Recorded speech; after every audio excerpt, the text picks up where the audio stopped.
శ్రీమహాగణాధిపతయే నమః.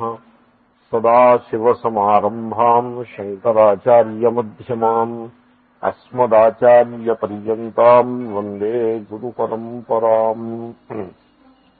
ఓం భద్రం కర్ణేభిః శృణుయామదేవాః భద్రం పశ్యేమాక్షభిర్యజత్రాః స్థిరైరంగైస్తువాగుంసస్తౌభిః యశేమ దేవహితం యదాయుః.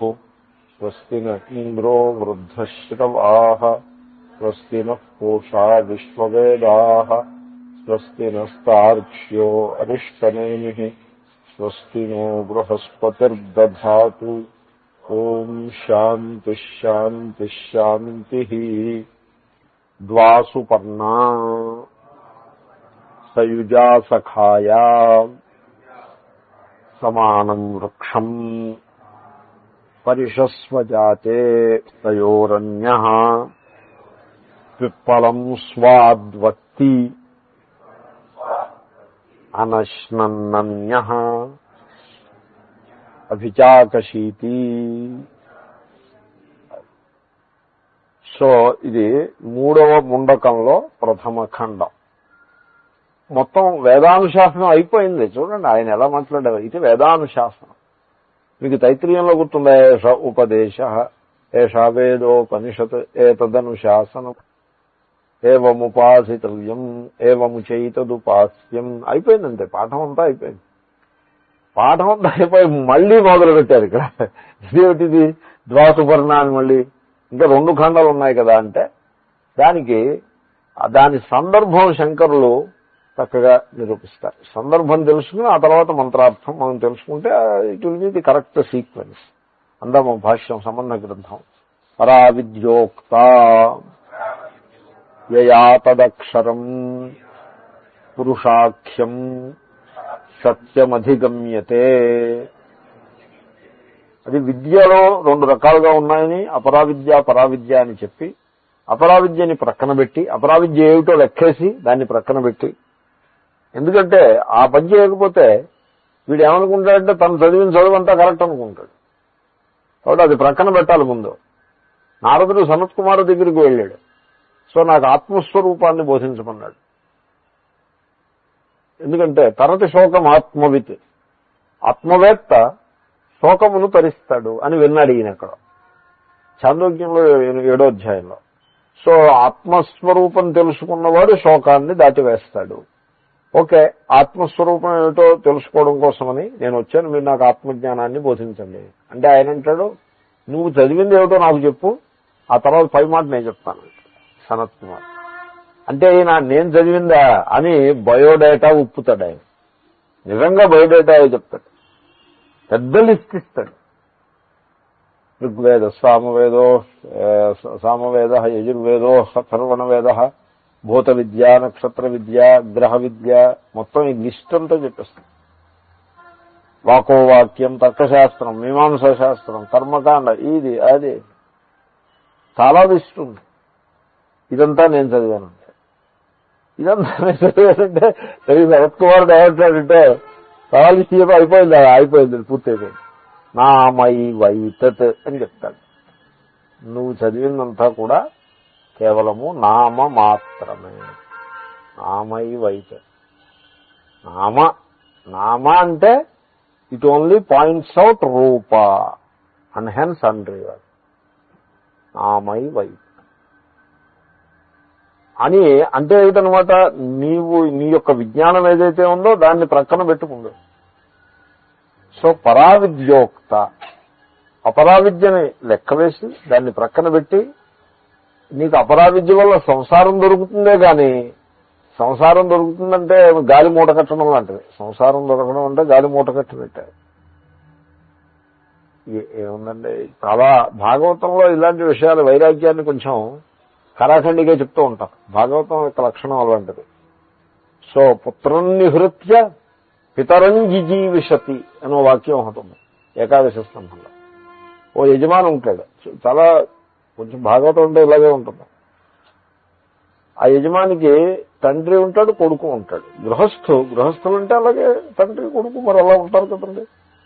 సో కొడుకు పోతాడు, ఏదో యాక్సిడెంట్లో ఏంటనో కొడుకు పోతాడు.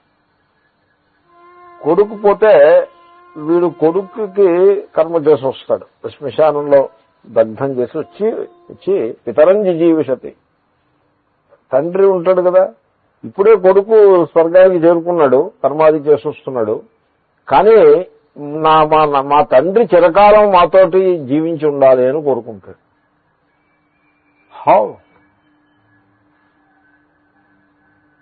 It is not possible. So మానవ స్వభావం అలా ఉంటుంది అని అభిప్రాయం. సో కాబట్టి అపరావిద్య దానివల్ల మీకు సంసారం దొరుకుతుంది, కానీ బ్రహ్మ ఆత్మ సత్యం దొరకదు. కొన్ని సంసారం అయినా దొరుకుతుంది కదా అని మీరు అంటారు. సంసారం దొరకడం అంటే గాలి మూట కట్టడం అండి. మీరు ఎంత గాలి మూట కట్టినా మీకేం మిగులుతుంది? పైకి కానీ ఏమీ మిగలదని అర్థం. నీరు మూటకట్టు, గాలి మూటకట్టు అని చిన్నప్పుడు సామెతలు తెలుగులో నుడికారములు. తెలుగు నుడికారం అన్నది చూసారా, చాలా పవర్ఫుల్, చాలా అందంగా ఉంటుంది కూడా. దేశ భాషలందు తెలుగు లెస్స అంటారు. ఎనీవే, సో సంసారంలో మిగిలిది ఏమీ లేదు. ఎంత సంసారం మూట కట్టినా చెప్పారు. నిన్న కథ ఒకటి చెప్పారు, వాట్ హీ లెఫ్ట్ బిహైండ్ అంటే హీ లెఫ్ట్ బిహైండ్ ఎవ్రీథింగ్ అని. సో ఇప్పుడు 5 లక్షలు ఒకటి మూట కట్టాడు, 10 లక్షలు ఇంకోటి మూట కట్టాడు, 20 లక్షలు ఇంకోటి మూట కట్టాడు. Finally everything is left behind. ఈనాడు this is the most important thing అని ఏది మనకు అనిపిస్తూ ఉంటుందో, that thing will slip away from us, or we will move away from that, and that is inevitable, and that also will happen soon. Soon in the sense, మానవ జీవితం చాలా అల్పమైనది, కాల ప్రవాహంలో చాలా అల్పమైనది. That's why I say soon. అంతేగాని soon అంటే నా అభిప్రాయం 1 రోజు 2 రోజులని కాదు. 10 years is soon, 20 years is soon. ఎన్ని సంవత్సరం ఎలా గడుస్తుందో మీరు గమనించారా? అది నాకు అనిపిస్తుంది ఇంకా 2004 రాకుండానే నా 2004 అంతా అయిపోయిందన్నట్టుగా క్యాలెండర్లో నిండిపోయి ఉంటుంది. 2004లో ఇంకా మనకు ఖాళీ లేదన్నట్టుగా ఉంటుంది. సంసారం, ఆ కాలం అలా గడిచిపోతుంది.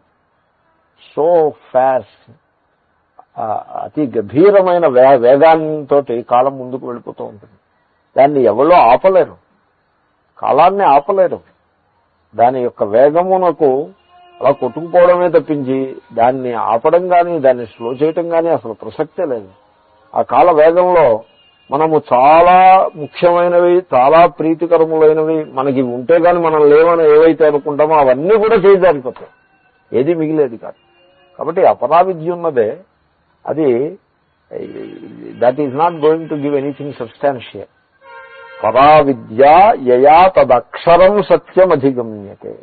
పరావిద్య, ఆత్మవిద్య, అది మాత్రమే వినాశము లేని సత్యమును అందజేస్తుంది.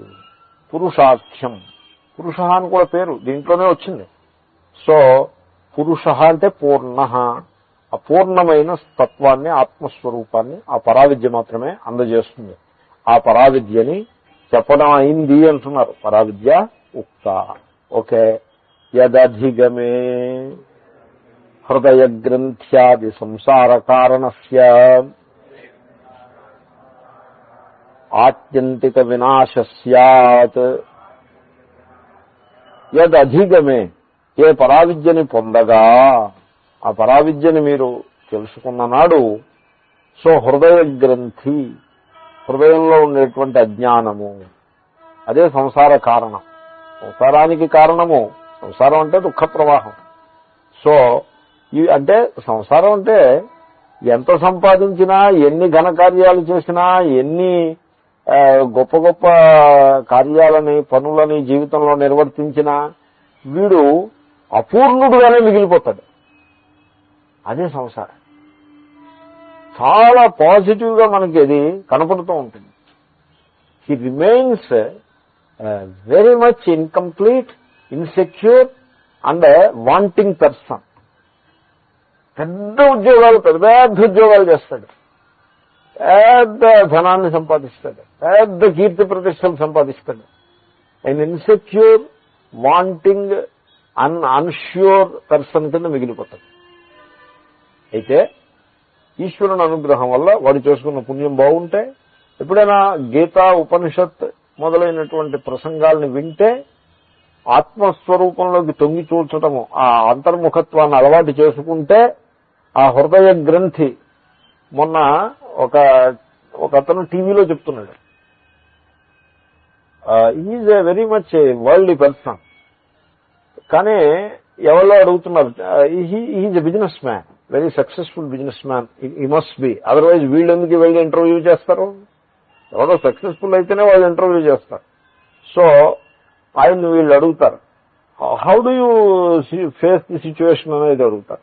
ఆయన అంటారు, నేను జీవితంలో సత్యం తెలుసుకున్నానండి, నేను రామకృష్ణ పరమహంస యొక్క బోధల ద్వారా తెలుసుకున్నాను.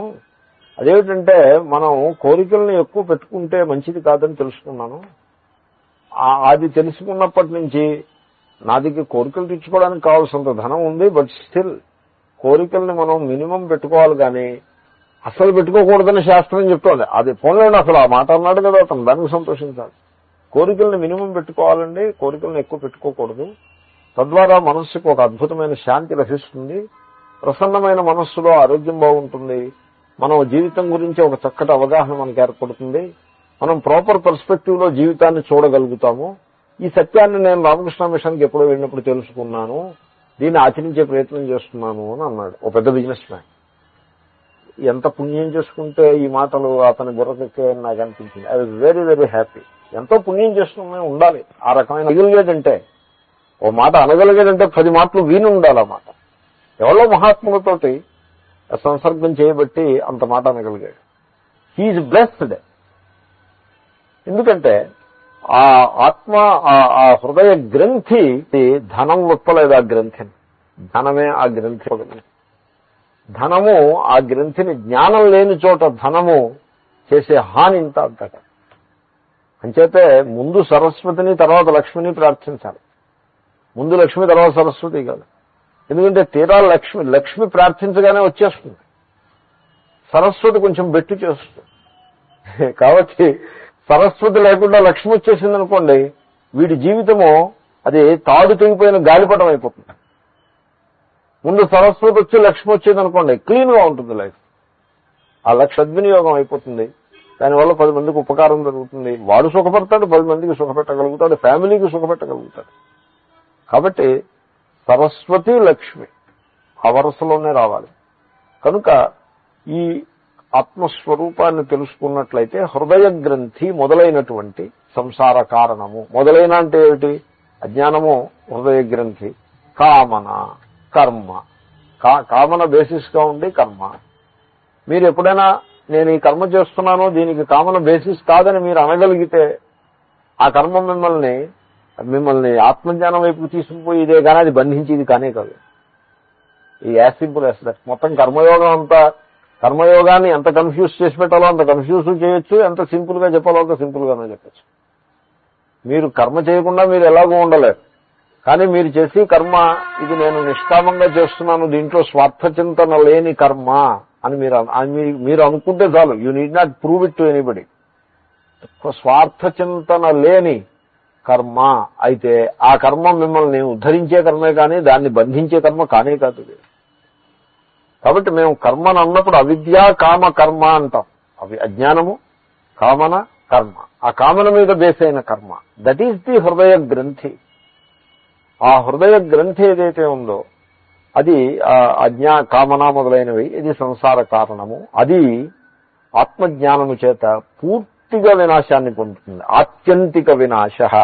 ఆత్యంతిక వినాశం అని ఎందుకంటున్నారంటే, మీరు నిద్రపోయినప్పుడు ఆ హృదయ గ్రంథి ఉండదు. ఎప్పుడైనాను మీకు మైండ్ షాక్ తింటుంది, a kind of stunning situation వస్తుంది మైండ్కి, అప్పుడు హృదయ గ్రంథి ఉండదు. ఇప్పుడు మీరు మేడ మీద కొంచెం కొంతమందికి వాళ్ళ సంస్కారాన్ని బట్టి హైట్స్ అంటే భయం ఉంటుంది. They don't like heights. బాగా హైట్ ఉన్నప్పుడు భయం వేస్తుంది. కొంతమందికి భయం ఉండదు, బంగీ జంపింగ్ లో అవి చేస్తూ ఉంటారు. They get excited by that. But some people are afraid, which is a very wisdom. It is not fear గా ఉన్న విజ్డమ్ అది. సో ఇప్పుడు బాల్కనీకి వెళ్ళామనుకోండి, మన వాళ్ళు ఇక్కడ బిల్డింగులు కడతారండి, ఆ బాల్కనీ పేరపెట్ట వాళ్ళ దగ్గరికి వచ్చేప్పటికి వీళ్ళ కక్కుర్తంతా దాని మీద చూపిస్తారు. దాన్ని సింగిల్ బ్రిక్ తోటి పొట్టిగా కడతాడు, బ్రిక్ సేవ్ చేయడం కోసం. It should be done perfectly and height ఎక్కువ పెట్టాలి. నేను కనుక ఇన్వాల్వ్ అయితే నేను హైట్ ఎక్కువ పెట్టిస్తా, తక్కువ హైట్ ఉంటే ఐ డోంట్ లైక్. ఇక్కడ కూడా చూడండి, నేను ఈ పేరపెట్టు వాళ్ళని నేను పరీక్ష చేసి నేను సాటిస్ఫై అయినప్పుడే నేను ఒప్పుకున్నా, లేకపోతే నేను I would have told them to put some more. ఇక్కడ ఎలా ఉందో చూడండి పేరపెట్టు వాళ్ళు, మీరు అప్రోచ్ కాలేరు. ఎందుకంటే you go near, you feel the sense of fear and you want to take a step backward. So that kind of alertness it is there. Now, what I was trying to say, so that kind of a fear, it is not an action taken based on that kind of thing. It is not hridaya granthi. దాంట్లో దోషం ఏం లేదు. అలా కాకుండా మీరు భవిష్యత్తు గురించి భావన చేసి భవిష్యత్తులో ఏమవుతుందో అని భయపడుతూ కూర్చుంటే దట్ ఈస్ ఎ గ్రంథి and that binds the person. So ఈ విధంగా ఎనీవే, సో ఈ సంసార కారణమైనటువంటిదంతా ఆత్యంతిక వినాశ, that is what I was saying. So when you are stunned, suppose మీకు సడన్ గా చాలా భయం వేసింది అనుకోండి, హైట్ లో ఉన్నప్పుడు షాకింగ్ అన్నట్టుగా అనిపించింది అనుకోండి, suddenly you find you are shocked by the height or by the scene. Stun అయిపోతుంది మనస్సు, షాక్ అయిపోతుంది. అప్పుడు మనస్సు చాలా క్వైట్ అయిపోతుంది. అప్పుడు ఈ సంసారం ఉండదు. అలాగే ఒకప్పుడు the sheer beauty of a scene can shock the mind. సూర్యోదయం అయినప్పుడు ఆ పర్వతము, ఆ సూర్యకాంతి ఆ పర్వతం మీద పడుతూ ఉండటం, లేకపోతే సముద్రం దగ్గర సూర్యోదయం అవుతున్నప్పుడు ఒక అద్భుతమైన దృశ్యం చూసినప్పుడు వెంటనే మనస్సు ఒక్కసారిగా క్వైట్ అయిపోతుంది. షాక్ కాదు, క్వైట్ అయిపోతుంది. షాక్ దృష్టాంతం వేరే చెప్పాను, అక్కడ కూడా మనస్సు క్వైట్ గానే ఉంటుంది, ఇక్కడ కూడా ఒక్కసారి క్వైట్ అయిపోతుంది. ఎప్పుడు మనస్సు ఒక్కసారిగా ఆ దృశ్యం చూసిన వెంటనే అబ్బా ఎంత బాగుందిరా ఇది అని ఒక్కసారిగా క్వైట్ అయిపోతుంది. అయితే మరో క్షణంలో వీడి మనస్సులో ఉండే కండిషనింగ్ అంతా మళ్ళీ బయటకు వస్తుంది. అది వేరే సీన్. వీడు కన్యాకుమారి వెళ్ళి ఆ సూర్యోదయాన్ని చూసి అత్యద్భుతమైన సూర్యోదయం అనుకుని ఎంతో ఆనందాన్ని, అద్భుతాన్ని, మనస్సు ఒక్కసారిగా క్వైట్ అయిపోయినటువంటి స్థితిని అమనీభావము అంటారు. ఆ స్థితిని వీడు 30 సెకండ్లో 40 సెకండ్లో ఎంజాయ్ చేస్తాడు. మరుక్షణం ఆ మనస్సులో ఉన్నటువంటి సంసారం అంతా కూడా బయటకు వచ్చేసి మళ్ళీ మనం ఇక్కడి నుంచి వాపసు ఎలా వెళ్ళాలి, ఇదేమైంది అదేమైంది అని మళ్ళీ సంసారంలో పడిపోతే మళ్ళీ మామూలు మైండ్ యొక్క యాక్టివిటీ ఫుల్గా స్టార్ట్ అవుతుంది. కాబట్టి ఆ 30 సెకండ్లు సో ఈ హృదయ గ్రంథి ఏదైతే కలదో అది వినాశాన్ని పొందుతూనే ఉంటుంది.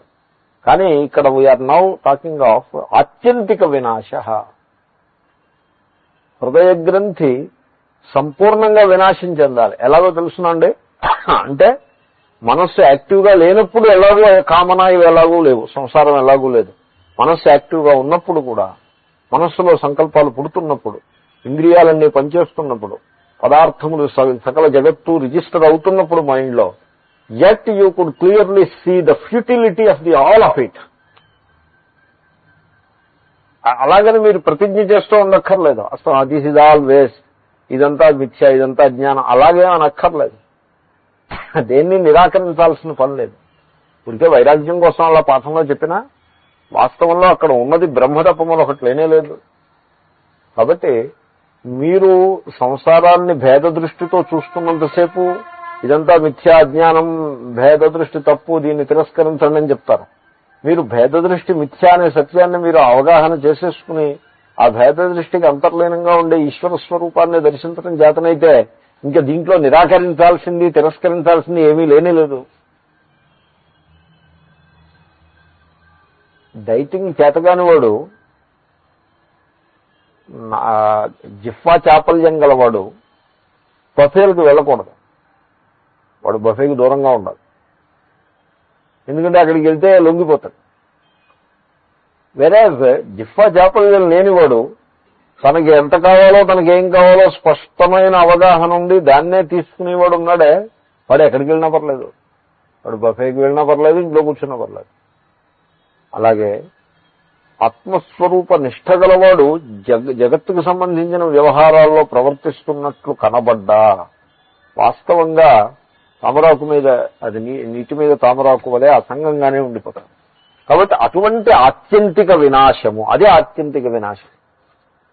You are not attached to it even while it is on అనేటువంటిది నిద్రలో ఎలాగో అందరూ వైరాగ్య సంపన్నులే, అందరూ బ్రహ్మజ్ఞానులే నిద్రలో, తెలివిగా ఉన్నప్పుడు కూడా అదే ఆత్యంతిక వినాశము. అది మీకు ఆత్మస్వరూపము యొక్క అవగాహన చేత మాత్రమే లభిస్తుంది. యదధిగమే తద్దర్శనోపాయశ్చ యోగః ధనురాద్యుపాదాన కల్పనయా ఉక్తః. ఇప్పుడు శంకరులు సంబంధ భాష్యం చెప్తున్నారంటే అర్థం ఇంతవరకు జరిగిన 2 ముండకాలు 4 ఖండల్ని అలా చేత్తో పట్టుకుని మీ ముందు పెడుతున్నట్టే. ఇది యాజ్ సింపుల్ యాజ్ దట్. మొత్తం గడచినది అంత అద్భుతంగా సంగ్రహం చేసేటువంటి పరిస్థితి మీకు ఎక్కడా కనపడదు. సో ఇప్పుడు ఆ ఆత్మస్వరూపాన్ని తెలుసుకునే ఉపాయము, ఆత్మస్వరూపం తెలుసుకుంటే ఇంత లాభం ఉన్నది, మంచిది. దాన్ని ఎలాగో తెలుసుకోవటం, ఉపాయం చెప్పాలి. సో తద్దర్శన ఉపాయము ఏమిటది? ఉపాయము యోగ. యోగ అంటే ఏమి యోగము? ధ్యాన యోగము. ఇక్కడ చెప్పింది ధ్యాన యోగం కదా. అంటే ధ్యాన యోగము అంటే ఏదో ఒక ఈశ్వర రూపాన్ని భావన చేసే ధ్యాన యోగం కాదు, నిధిధ్యాసన రూపమైన ధ్యాన యోగం. అంటే ధ్యానం అంటే ఏం చేస్తారు? ఏకాగ్రమైన మనస్సుతో ఒకే తత్వాన్ని మీరు పరిశీలిస్తారు, అదే కదా ధ్యానం అంటే. ఇప్పుడు కృష్ణుడిని ధ్యానం చేశారనుకోండి, ఏం చేస్తారు? కృష్ణ రూపంని ఏకాగ్రమైన మనస్సుతో, ఇటునటు చలనం లేని మనస్సుతో కృష్ణ రూపాన్నే భావన చేస్తూ ఉంటారు. అంటే అర్థం ఏంటి? కృష్ణ రూపాన్నే పరిశీలిస్తూ ఉంటారు, అంతే కదండి. పరిశీలనం. మీ మనస్సు అంతా కూడా అంతటా అసలు కృష్ణ రూపమే నిలిచి ఉండి ప్రయత్నం చేస్తారు. ఆ పని కళ్ళు మూసుకుంటే కుదరకపోతే అప్పుడు కృష్ణుని విగ్రహమో ఫోటో ఎదురకుండా పెట్టుకుని కూడా చేస్తారు. This is what you do. కాబట్టి ధ్యానము అనగా ఏకాగ్రమైన మనస్సుతో పరిశీలించుట. ధ్యై చింతాయాం ధాతువు అది. కనుక ఇప్పుడు నేను ఏకాగ్రంగా చూసేస్తున్నాను అనుకోండి ఈ పుస్తకాన్ని, అది ధ్యానమే. ఏకాగ్రంగా ప్రియురాలి ఫోటో చూస్తున్నాను అనుకోండి, అది ధ్యానమే. కొంతమంది డబ్బుని ఏకాగ్రంగా లెక్క పెడతారు. డబ్బు లెక్క పెట్టినప్పుడల్లా ఏకాగ్రత వస్తుంది కూడా. మీరు ఎప్పుడైనా బ్యాంకుకి వెళ్ళి ఇప్పుడు 10,000 డ్రా చేశారనుకోండి బ్యాంకులో, 10,000 ఎందుకు అంటున్నానంటే 100 రూపాయల కాగితం అయితే కొంచెం బలంగా ఉంటుందని 10,000 అంటున్నా. 1000 డ్రా చేశారనుకోండి, 10 కట్టు ఇచ్చాడనుకోండి, లెక్క పెడితే ఓపిక ఎవరికి? అది సంచిలో వేసుకుంటారు. అపోలే 10 రూపాయలు ఇటైనా అటైనా పర్లేదు, అవునండి. అదే 10,000 కట్ట అయితే అప్పుడు ఈ ఎగ్జాంపుల్ సరిపడుతుంది. సో 10,000 కట్ట వాడు ఇస్తే మీరు జాగ్రత్తగా లెక్క పెడతారు. మీరు ఆలోచించండి, లెక్క పెట్టేప్పుడు ఎప్పుడైనా మనస్సు ఇటు అటు కదులుతుందా? కదలదు, స్థిరంగా ఉంటుంది. తర్వాత ఈ లోపల పక్కన పిల్లవాడు ఎవడో ఉండి డాడ్ డాడ్ అని వాడు డిస్టర్బ్ చేశాడు అనుకోండి, మీరు ముందు అసలు డిస్టర్బ్ అవ్వరు. వాడు నిజంగా మిమ్మల్ని పట్టుకుని లాగితే కానీ మీరు డిస్టర్బ్ అవ్వరు. వాడు లాగినప్పుడు మీకు చాలా చికాకు అనిపిస్తుంది, ఎందుకంటే ఆ ఏకాగ్రతకి భంగం కలుగుతుంది. ఏకాగ్రతకి భంగం కలగాలంటే అసలు ముందు ఏకాగ్రత ఉండాలి కదా, తన ఉంటే కదా భంగం కలగడం. కాబట్టి ఏకాగ్రత మనం ఎరుగుదాం. సో లౌకిక విషయాలపై మనకి కావాల్సినంత ఏకాగ్రత ఉన్నది. ఈశ్వరుని యొక్క భక్తి లక్షణం గలవాడికి ఈశ్వరుని యొక్క ఒక విశిష్ట రూపముపై ఏకాగ్రత కొద్దో గొప్ప ఉంది. మీరు ఇటువంటి ఏకాగ్రతని ఆత్మస్వరూపముపై మీరు పెట్టగలిగితే దాన్ని నిధిధ్యాసనము అంటారు. ఆ నిధిధ్యాసనాన్ని ఇక్కడ బోధించారు. సంసారపు ఏకాగ్రతను బోధించక్కర్లేదు, ఎలాగో ఉంది. ఈశ్వరుని యొక్క ఒక సగుణ రూపం యొక్క ఏకాగ్రతని ఉపనిషత్తుల్లో పెద్ద ఎక్కువగా బోధించరు. దాన్ని అది ఉపాసనా శాస్త్రంలో బోధిస్తారు. ఉపనిషత్తులు అంటే ఉపాసనా శాస్త్రాన్ని కూడా దాటి వచ్చినటువంటి ప్రకరణం కదా. ఇక్కడ బోధించేది ఏమిటంటే నిధిధ్యాసన రూపమైన, నిధిధ్యాసనము అంటే ఆత్మస్వరూపమును పరిశీలించుట. దీంట్లో మనస్సు యొక్క ఏకాగ్రత, single pointedness is not that important as the alertness is important. So ఆత్మా అసంగ, చక్కటి నిధిధ్యాసనం టాపిక్ అది. ఆత్మ అసంగము. సో మనకి సంసారంలో అనేక వస్తువులతో సంఘం ఉన్నట్లుగా భాషిస్తూ ఉంటుంది, వాస్తవంలో సంఘం లేదు. So unless by ignorance. ఇప్పుడు ఒక సోఫా ఉందనుకోండి, ఇట్ ఈస్ మై సోఫా అని మీరు అంటే you become the sofa, then only you can say it is my sofa. Otherwise how you can say my sofa? How my sofa? మీరు ఆలోచించి చూడండి, what is my sofa? మీరు నిద్రపోతున్నప్పుడు it is not there. మీరు దాని గురించి ఆలోచించినప్పుడు it is not there. మీరు ఎప్పుడు ఆ సోఫా గురించి ఆలోచిస్తారండి? ఆలోచించరు కదా. అసలు దాని మీద కూర్చున్నప్పుడు కూడా మీరు దాని గురించి ఆలోచించరు. దాని మీద కూర్చొని మరోటేదో ఆలోచిస్తూ ఉంటారు. ఎప్పుడో ఓసారి ఎవడైనా ఛాలెంజ్ చేసినప్పుడో, లేకపోతే దానికి ఏదైనా దెబ్బ తగిలిన, ఆ సోఫాకి ఏదో దెబ్బ తగిలినప్పుడో ఎప్పుడో you say it is my sofa. ఆ మై సోఫా అన్న క్షణాన్ని మీరు పరిశీలించి చూడండి. ఇట్ ఈస్ మై సోఫా అన్న క్షణం. నేను ఈజిప్ట్లో కైరోలో వాళ్ళు ఏం చేస్తారంటే ఈ తివాచీల్ని అమ్మటంలో వాళ్ళు చాలా తెలివితేటలు చూపిస్తారు. వాళ్ళు ఏం చేస్తారంటే తివాచీల అమ్మకము షాపు అనే పెట్టడు బోర్డు. ఏమైనా బోర్డు పెడతాడంటే కార్పెట్ ట్రైనింగ్ స్కూల్ అని బోర్డు పెడతాడు. వాళ్ళ తెలివితేటలు అని బోర్డు పెట్టి ఈ విజిటర్స్ని తీసుకెళ్తాడు. ఎలా తీసుకెళ్తాడు? You are going to visit a training school where ఈ కార్పెట్ ఆర్టిసాన్స్ ఉంటారు, వాళ్ళకి ట్రైనింగ్ ఇచ్చేటువంటి ట్రైనింగ్ స్కూల్కి తీసుకెళ్తారు అని తీసుకెళ్తాడు.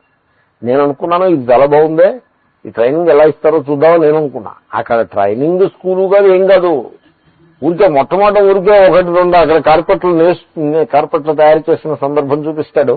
ఆ ప్రాసెస్ కొంత ఎక్స్ప్లెయిన్ చేస్తాడు. 10 నిమిషాలు అలా గడుపుతాడు. గడిపి అప్పుడు ఇంకా అసలు వ్యవహారం స్టార్ట్ అవుతుంది. తివాచీ అమ్మకము అని ఒక ఆయన తివాచీ ఒకటి సెలెక్ట్ చేశాడు. నాతో పాటు ఎవరో కొంతమంది ఉన్నారు. It cost is $500. తివాచీ అంటే మరి ఖరీదు ఉంటుంది కదా. ఇట్ ఈస్ ఎ స్మాల్ తివాచీ. He is about to purchase it. నన్ను సలహా అడిగాడు ఎలా ఉంది తివాచీ. నేను చెప్పాను తివాచీ గురించి నాకేం తెలియదండి, అది I don't have any idea. If you say it's cost is $5 I will say oh is it, and if you say it is $500 I will say oh is it. ఈ 2 సందర్భాలు కూడా నా మనస్సుకి ఒక్కలాగే కనపడతాయి. My mind is utterly dull with reference to this. It doesn't register in the mind. I don't know anything about it. Therefore మీరు decide చేయండి, మీకు మంచిది అనిపిస్తే తీసుకోండి అన్న. అంటే ఆయన అన్నాడు మీకోసమే తీసుకుంటున్నాను ఇది అన్నాడు. ఐ నెవర్ డూ దట్ అని. Don't do that please. I'm not going to carry it. For God sake don't do that.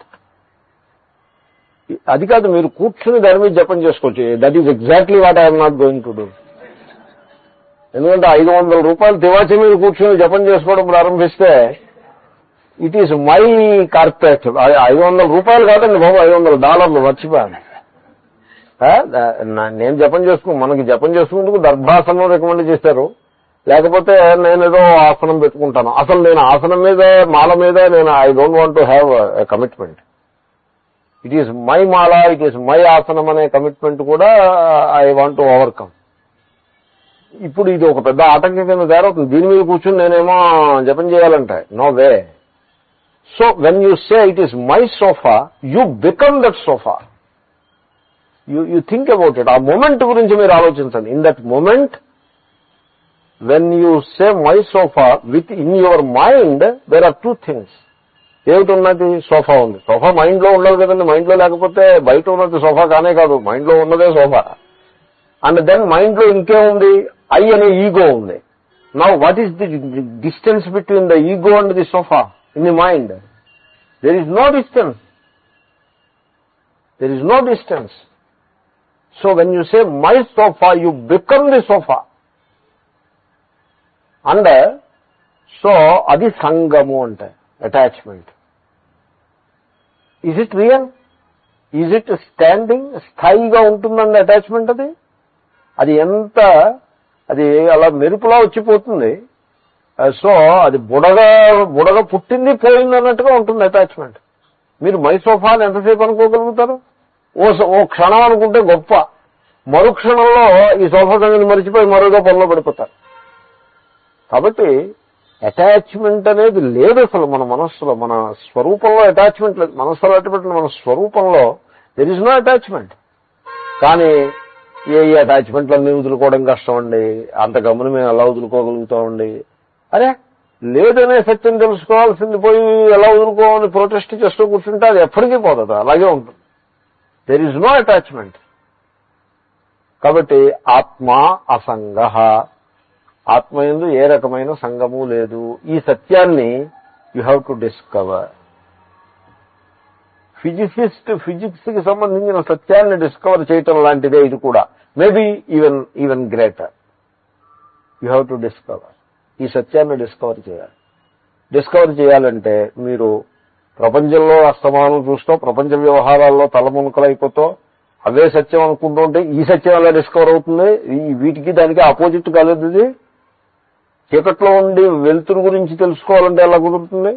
కాబట్టి ఈ సత్యాన్ని ఆవిష్కరించుకోవాలి అంటే యూ హ్యావ్ టు డూ ధ్యాన యోగా.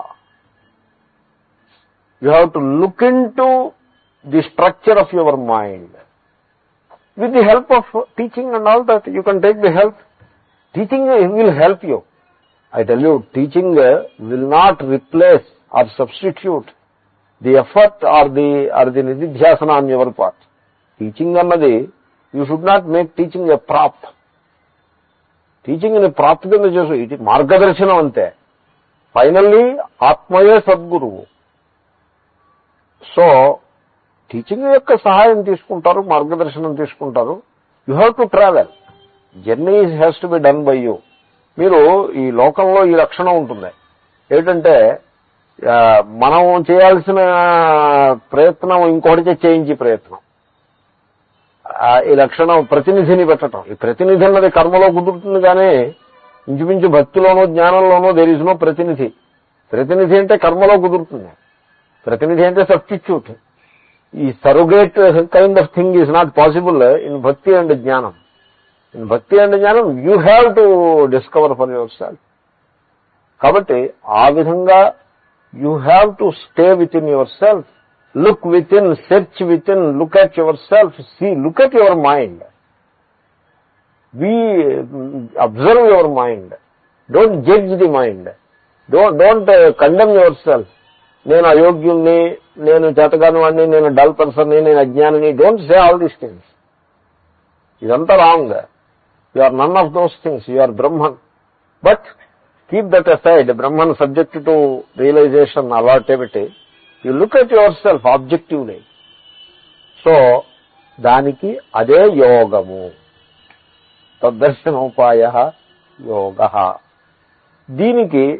దీన్ని శృతి చెప్పింది. ధనురాది ఉపాదాన కల్పనయ ఉక్త. సో ధనస్సు, ఈ యోగానికి సామగ్రి ఉండాలి కదండి, మెటీరియల్. ఉపాదానం అంటే material. What is the material for this yoga? Yoga is an effort. So ఆ ఎఫర్ట్ కావాల్సిన సామగ్రి ఏమిటంటే ధనస్సు, బాణము.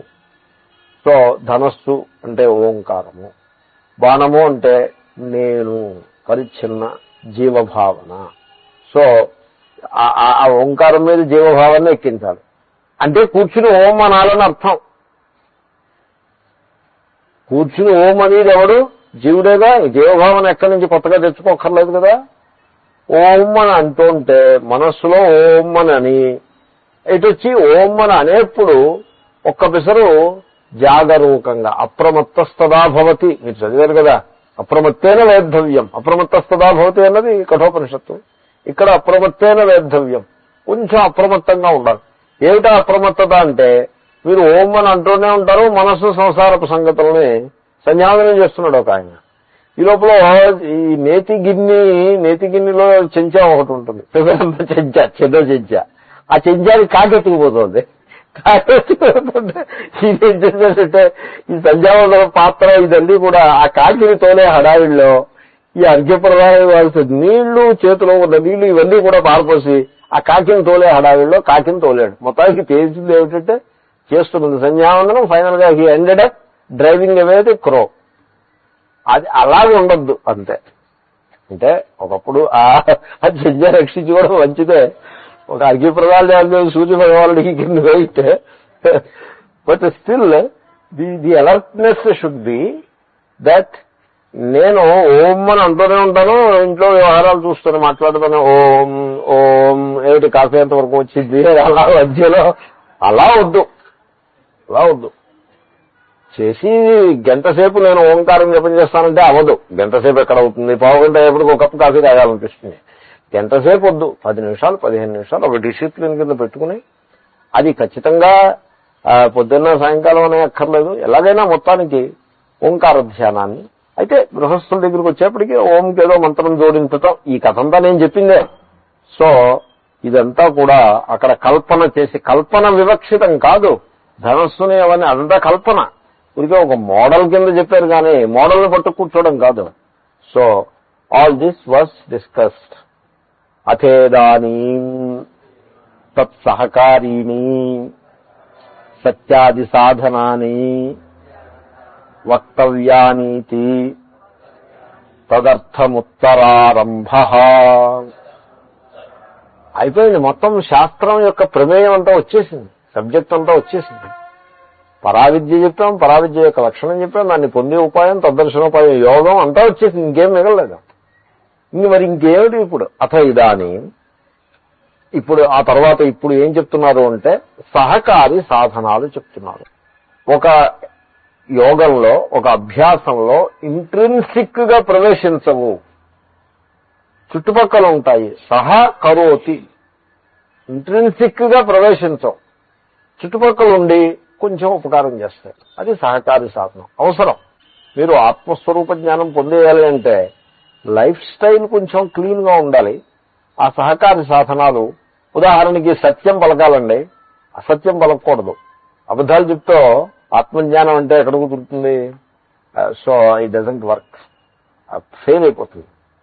చాడీలు చెప్తూ ఉండడం, అసూయ పెట్టుకోవడం, వీడిలాగా వాడలాగా అని, ఈ విధంగా మీరు ఆ ఈగో ఉంది చూసారా, ఈగోని బలం చేసుకున్నట్టే అయింది. కానీ ఆత్మజ్ఞానం ఎలా అవుతుంది?